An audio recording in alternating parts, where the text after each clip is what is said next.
여러분 아시는 것처럼 이 마태복음 13장은 천국을 7가지로 비유하여 말씀하신 것이라 하여서 천국 비유장이라 그렇게 말씀하고 있습니다. 씨 뿌리는 자의 비유를 비롯해서 가라지 비유, 계자씨 비유, 누룩 비유, 오늘 말씀을 드리게 되는 이 44절에 감추인 보배 비유와 그 다음 6번째 진주 비유와 마지막 7번째 그물 비유에 이르기까지 주님께서는 마태복음 13장에서 천국은 마치 이와 같으니라고 7가지로 말씀하신 바가 있습니다.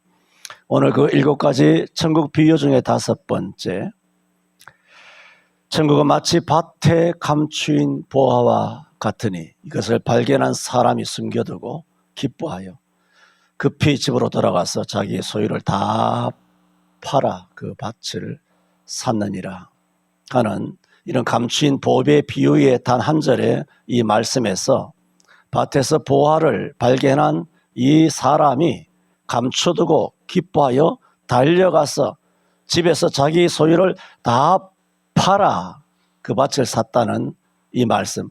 그 밭을 산 것은 밭이 목적이 아닙니다. 아시잖아요. 밭에 감추어져 있는 그 보배를 차지하기 위하여, 그 보배가 너무나 절대가치, 비교할 수 없는 가치, 내가 지금 가지고 있는 이 사유재산, 내가 가지고 있는 나의 어떤 인생의 목표, 내가 가지고 있는 인생의 계획이나 내가 뭐 귀하다고 생각하는 은금 덩어리 이런 것들이 아니라 나의 모든 소유를 다 팔아 그 밭을 샀느니라 하는, 천국은 그만한 가치가 있다. 예수는 밭에 감추인 세상에서 발견되는 보물이 바로 예수다. 이 예수를 만났을 때, 발견했을 때 예수를 영접하고 예수를 믿고 예수님과 함께 동행하기 위해서는 나의 전 인생을 갈아 넣어도 될 만큼 나의 모든 것을 팔아서 살 가치가 있는 존재가 누구시냐? 오직 예수 그리스도시다는 거예요. 오늘 다 팔아야 합니다. 성경이 말하고 있기에 다 팔아 라는 제목으로 말씀을 드립니다. 첫 번째, 천국은 밭에 감추인 보화와 같다라고 말했습니다. 우리가 오늘날 사용하고 있는 은행의 기원은 기원전 약 2000년경 메소포타미아에서부터 시작되었고, 거기에 뿌리를 두고 있지만 그 후로 이집트나 그리스나 고대 로마를 거쳐서 중세에 와서야 오늘날의 은행의 형태를 갖추기 시작합니다. 하지만 2000년 전 그 시골 동네인 팔레스타인에는 여전히 귀중한 것이 있으면 땅에 파묻어 두었습니다. 마태복음 25장 달란트 비유에서 악한 종으로 분류되고 있는 이 한 달란트 받은 이 악한 종이 가서 땅을 파고 그 주인의 것을 묻어두고 하는 그 배경도, 그 당시 유대인들은 귀중한 것이 있으면 무조건 땅 속에 갖다 묻어두었습니다. 어떤 랍비는 말했습니다. 돈을 숨기는 데 가장 안전하고 유일한 장소는 땅이라고 했습니다. 왜냐하면 고대 시대에는 언제든지 자기 집 앞마당이 전쟁터가 될 수가 있는 전쟁이 난무한 시대였고, 특히나 2000년 세계사에서 그 팔레스타인이라고 하는 지역은 전쟁이 가장 빈번하게 일어났던 지역 중에 하나이기도 하기 때문입니다. 그래서 사람들은 피난 갔다가 돌아와서는 다시 찾기를 희망하며 자기에게 소유하고 있는 가장 귀중한 것을 집 앞마당이나 뒷뜰이나 산에나 그렇게 땅속 깊은 곳에 묻어두었습니다.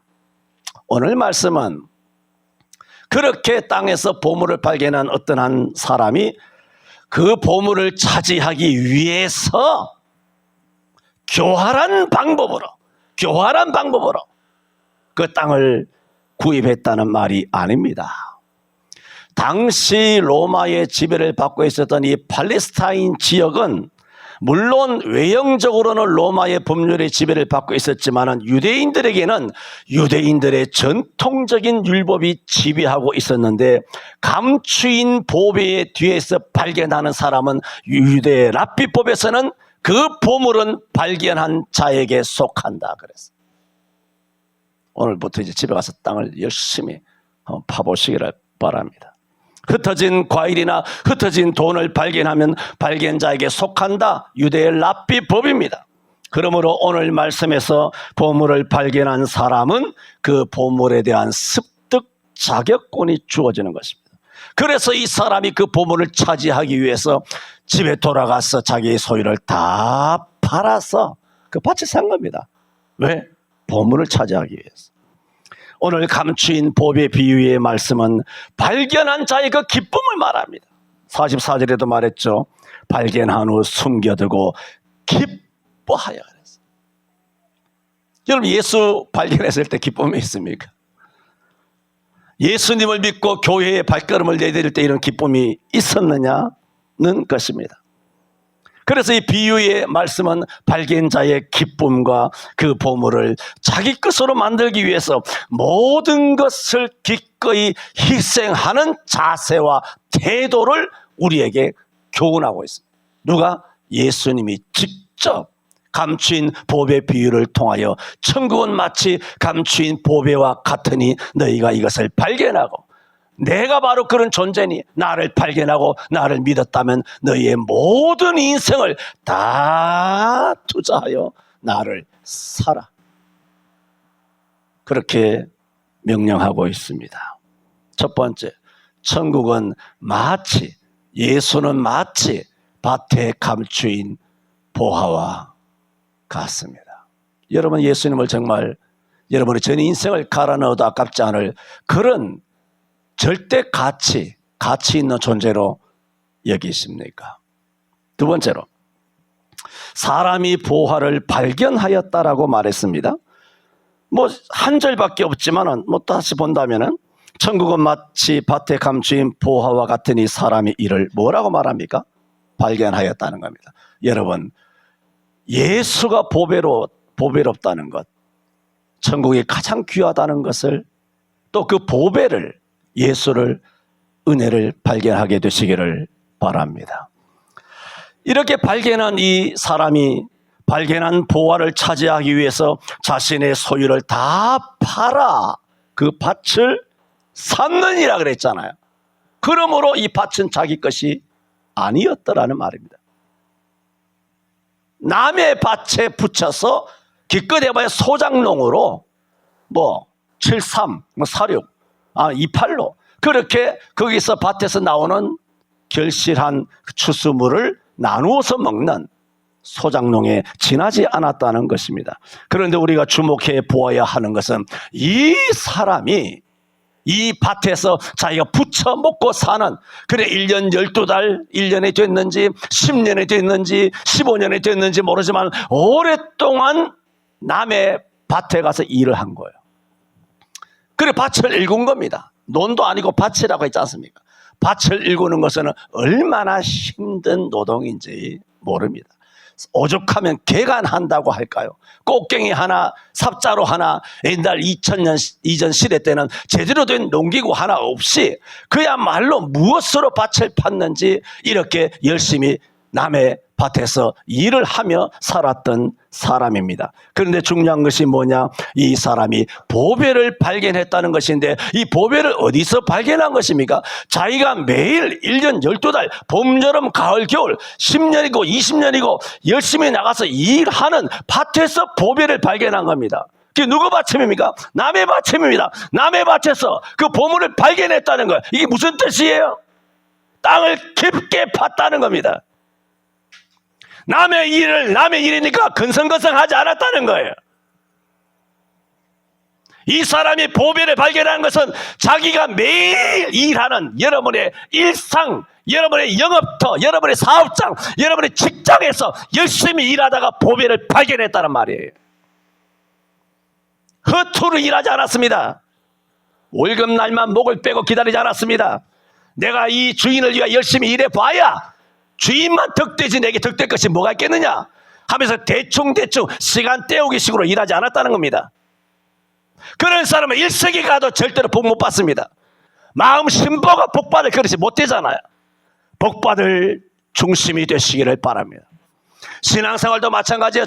나도 목사로서 교육자로서 40년 넘게 지났지만 어느 교회를 이게 또 내 하는 말인데 죄송합니다만 어느 교회를 가더라도 최선을 다했습니다. 그 목사 보지 않았습니다.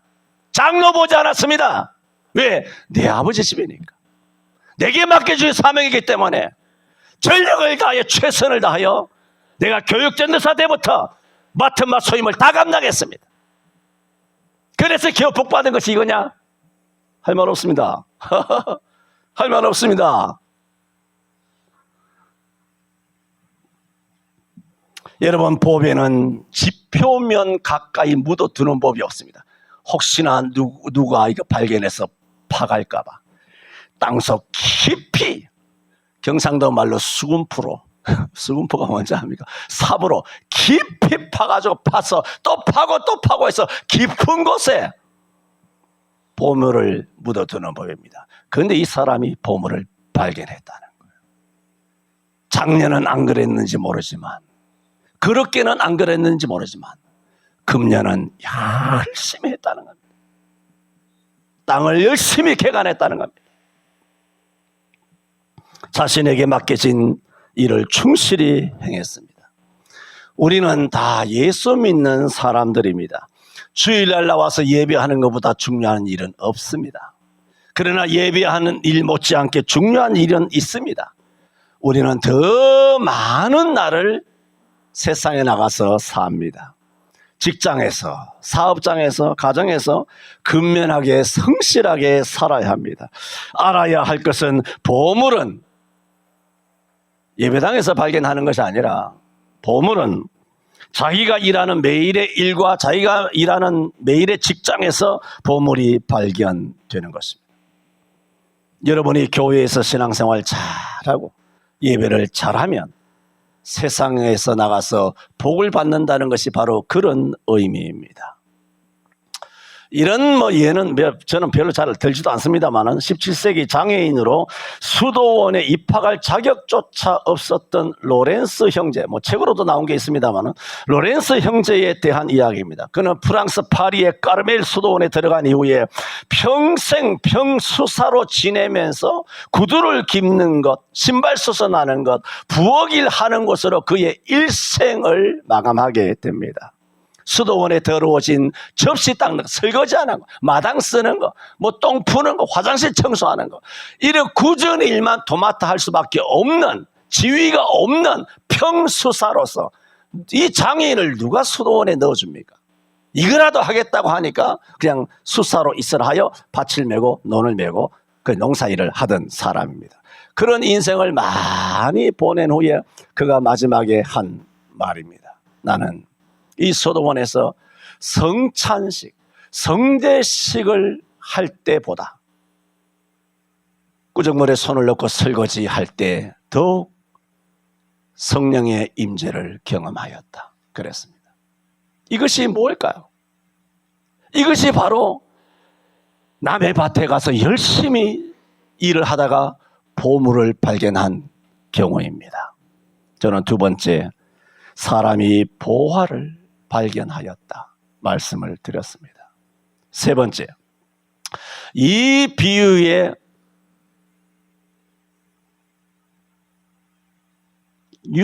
긴급 뉴스를 하나 전해드립니다.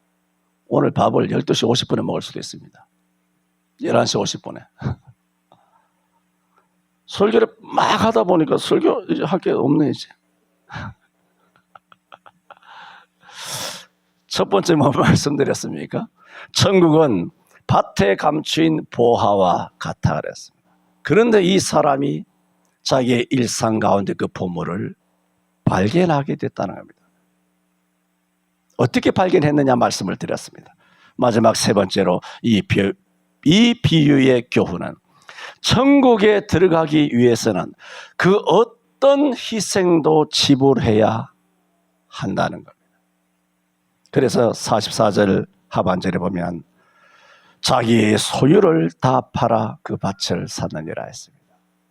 그냥 판 것이 아니라 다 팔았다는 겁니다.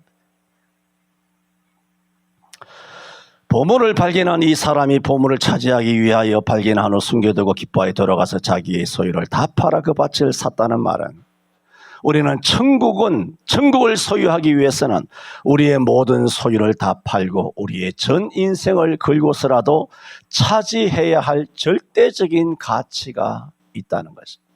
옛날 우리의 믿음의 조상들은 주일 성수 이거 하나 지키기 위해서 목에 칼이 들어오고 일제의 군합발이 예배당을 짓밟고 이 사람을 가산을 적몰하고 체포 투옥하여 감옥에서 온갖 고문을 저지르며 주일 성수를 그래도 지켰고 거기에 신사 참배하지 않기 위하여 목숨을 내걸고 거꾸로 박힌 그 못 위로 맨발로 걸어가며 피투성이가 되면서도 저 높은 것을 향하여 찬송을 부르며 주님을 향하여 나아갑니다. 내가 못에 박혀 죽더라도 주님을 향하여 나아갑니다 하면서 지켰던 순수한 주일 성수와 이 성경 예배가 우리들에게 전달됐습니다. 그런데 우리는 지난 코로나 5년 시대에 문재인 정부의 그런 칙령에 따라 정부 시책에 순종하여 교회는 다 문을 열고 교회는 다 개걸레처럼 박살이 나게 되어버린 것입니다. 동시대에 이런 분들과 살아간다는 것이 참으로 민망합니다. 우리가 바라봤던 길선주, 김익두, 최봉석, 이기풍, 이용도, 손양원, 주기철 목사님, 박관정 장로님, 안희숙 여사, 이런 분들만을 바라보며 우리도 그런 아버지 세대, 부모님, 할아버지 세대 때 그런 우리 한국교회의 신앙의 조상들처럼 그 목사님, 장로님, 집사님처럼 살아가야지. 일생 수십 년 동안 이 산 저 산 저 골짜기에서 금식하며 밤을 새우면서 부르짖어 기도해왔던 한국교회인데 하루아침에 박살이 나버린 거죠. 처참한 것이죠. 과연 이 비유는 우리의 모든 것이 불살라지더라도 이 천국과 말씀을 지키기 위하여 주일과 예배를 지키기 위하여 해야 되는데 이거 잃어버릴까 봐, 이거 뺏길까 봐, 세무조사 들어올까 봐, 벌금 때릴까 봐, 공무원들이 짓밟을까 봐, 9시 뉴스에 나올까 봐. 나 이렇게라도 한번 나왔으면 좋겠어. 유명해지잖아요. 단박에 유명해지잖아. 사람들의 시선과 손가락질과 비난과 욕지거리가 무서운 겁니다.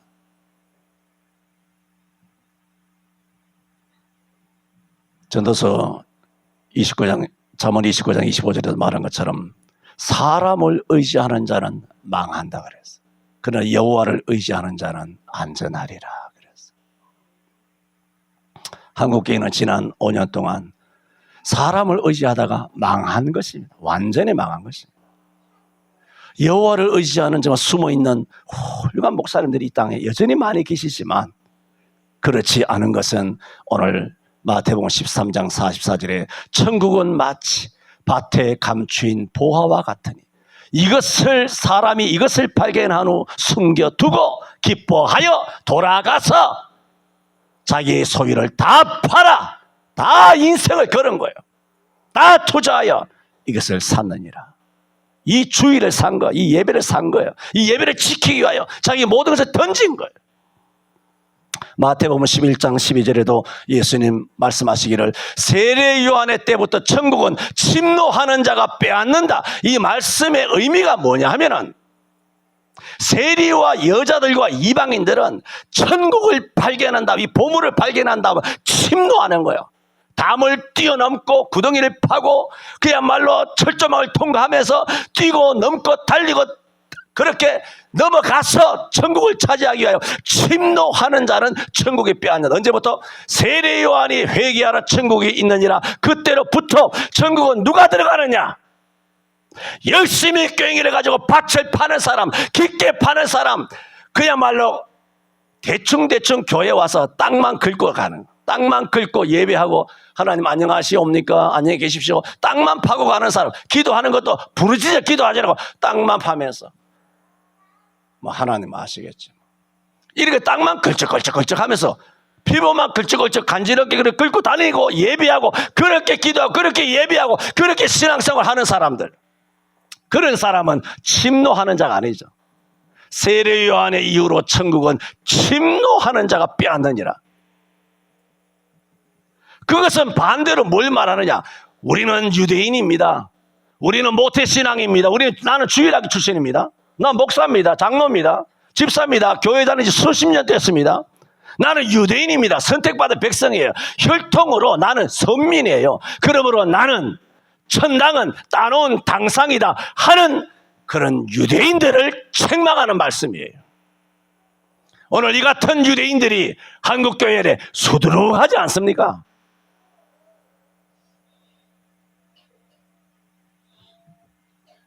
마태복음 6장 10절에도 주기도문의 말씀이죠. 뜻이 하늘에서, 잘 들어보세요. 뜻이 하늘에서 이룬 것 같이, 하늘에서 이룬 것 같이 어디서도 땅에서도 이루어지이다 그랬어요. 여러분, 뜻이 하늘에서 이루어진 것 같이, 그게 하나님의 나라죠. 그런데 뜻이 하늘에서 이루어졌는데 땅에서도 이루어져. 그럼 하나님의 뜻이 땅에서도 이루어지면 그 땅이 뭡니까? 천국이죠. 그게 주기도문이에요. 뜻이 하늘에서 이룬 것 같이 천국이죠. 그런데 그 뜻이 땅에서도 이루어져. 그게 천국이란 말입니다. 하나님의 말씀의 뜻대로 이루어지는 것, 말씀대로 순종하는 것, 말씀대로 그대로 이루어져 나가는 것, 그러게 되면 그것이 너희의 천국이란 말입니다. 그러므로 천당은 여기 있다 저기 있다 하지 말라. 너희 마음에 있느니라 그랬어.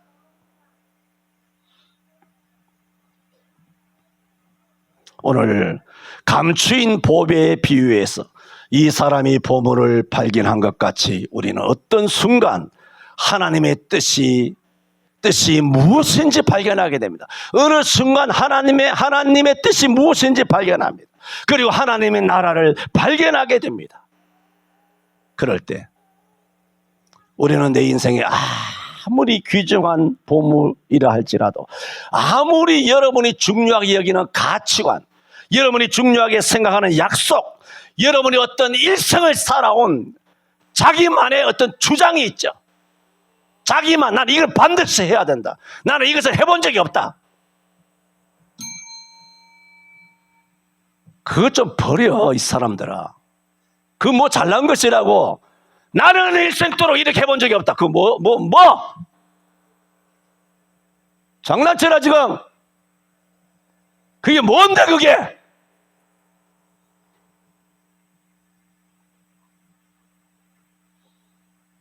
말씀대로 해야 될 거 아니야, 말씀대로. 내가 일생토록 그렇게 한 적이 없지만 말씀이 아니면 말씀에 순종해야지. 당신이 성경이야? 당신의 인생 철학이 성경이냐고. 당신이 예수야.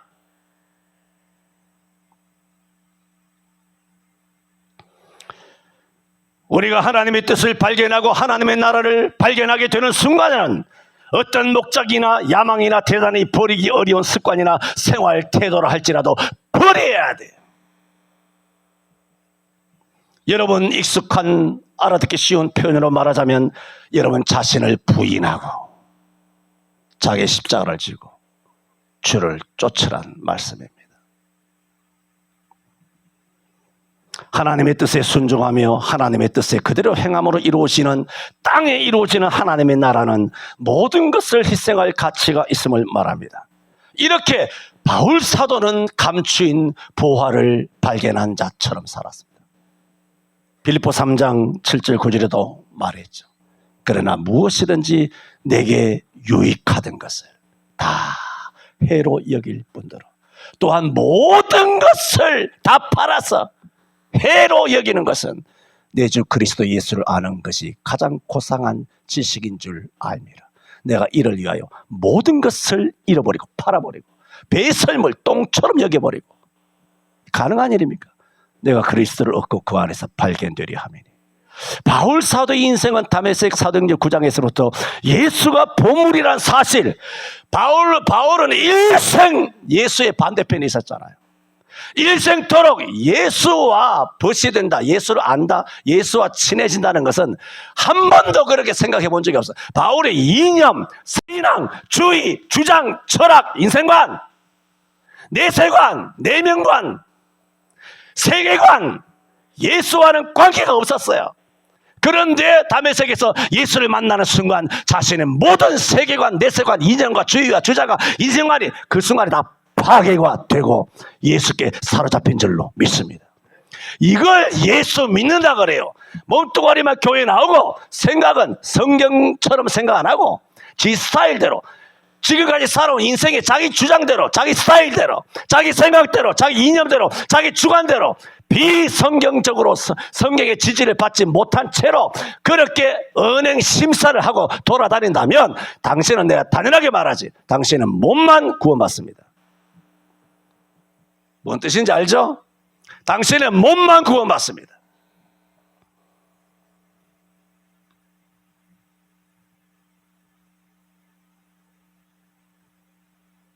마치 자고새가 낳지 아니한 알을 품은가 같습니다.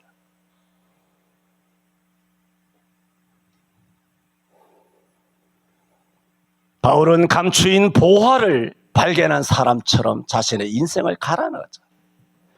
이런 사람이 성경의 일둘입니까? 아브라함, 본토 친척 아비 집을 떠나버렸어요. 지난주일인가 설교했죠. 노아, 방주 만들라는 단 한 번의 말씀에 자기의 100년의 인생을 갈아넣었어요. 그 100년 동안 번 모든 소득을 다 갈아넣었다고요. 여러분, 1년에 연봉이 얼마요? 8천 잡자. 8천 잡으면 10년이면 8억.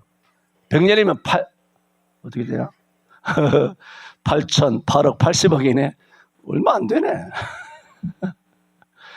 80억 정도를 갈아넣었다는 거예요. 100년 하면은. 방주시 있는데. 뭐에? 보물을 발견했기 때문에. 이것을 히브리서 11장에 말씀하셨다고 말씀했지 않습니까?